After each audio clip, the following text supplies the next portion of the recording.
Welcome back. The passing of Memorial Day weekend means the beginning of summer to a lot of us, and to many, that also means vacation season is in full swing. The problem for many is that peak summer airfare pricing begins around the middle of June, so how can you beat those steep prices? We want to bring in travel guru Francesca and our own Cheryl Casone, coming to us live this morning from Lido Beach in Long Island. Good to see you both. Tough job, but somebody's got to do it, Cheryl. You know, that's the way it goes.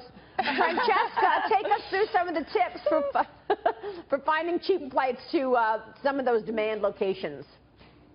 Right. Well, I would recommend looking at flying into cities that are in a bit of a slower season right now. That's where you're going to find the deals. You can find flights, for example, round trip from New York to Miami for as little as $150. And then you have amazing, beautiful beachfront hotels from the SLS to the Delano with 5-star amenities and cuisine to match, as well as the iconic nightlife spot, the Tahini Room there in the Delano Hotel. So you have definitely that to choose from if you're looking to go somewhere on the cheap. Yeah, because Cheryl, I mean, just in time for vacation season, right? The prices are about to go up. Yeah. Yeah, July is the most expensive month to fly of the entire year. Airlines know this, and they are taking advantage of that. There's a few things you can do, though.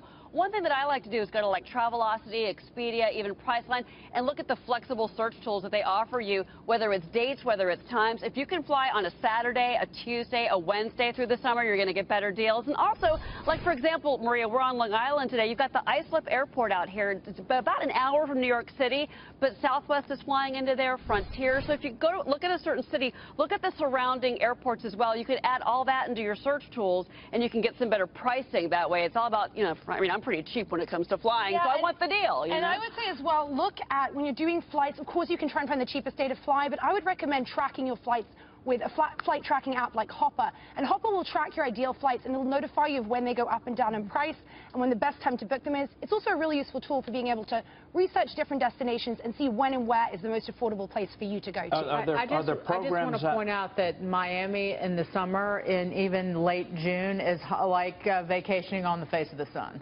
It is hotter. That's why it's cheap. It's beautiful right now. It's beautiful. You better plan on wearing a ponytail every time you go out because your hair is going to look like garbage. It's so hot and humid down in Miami. And I say that as a property owner.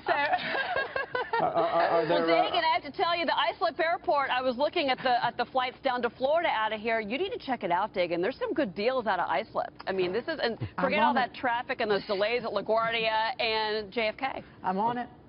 Taking that Islip theme, there must be software, I know there is, that can have you go through various cities that end up being cheaper than if you take either a direct flight or another kind of connecting flight. What are some of those out there that get you there, but not the usual route? Yeah, I would say, you know, look at flying and driving. Sometimes it's better to go into a nearby city than the expensive city and then renting a car. And that way you get to experience the surroundings while you're on your way as well. Definitely a way to go with some of those more expensive cities to fly into. So obviously, watch out, guys, by the way, for the 4th of July. Go ahead, 4th of July is going to be expensive. Sorry, Maria. No, the 4th of July, they're really gouging passengers for 4th of July this year. Demand is through the roof for all the airlines. I was looking at some of the pricing over that particular holiday weekend, and the flights that I was searching were actually almost at capacity. So it's going to be a very competitive summer travel season just in general. Also competitive for business, for entrepreneurs, Francesca. Tell us some of the reasons why a business owner can get a benefit just from getting out of town, right, to try and expand and do business in a different city than it operates in. Yeah, well, travel can actually be really healthy for an entrepreneur because it allows you to de-stress by taking you out of your usual work settings where you might be compelled to constantly work. Instead, it gives you that physical and mental downtime that you need to come back to the workplace a lot healthier. It's also a great way to fine-tune your communication skills and connect. You know, you have to deal with a lot of hurdles when you're traveling, from language barriers to cultural barriers. So this way you have to kind of get creative and fine-tune those skills, especially when meeting new people. There are tools to help you, however, things like the app Solo Traveler, which is a LinkedIn, if you will, for solo and business travelers.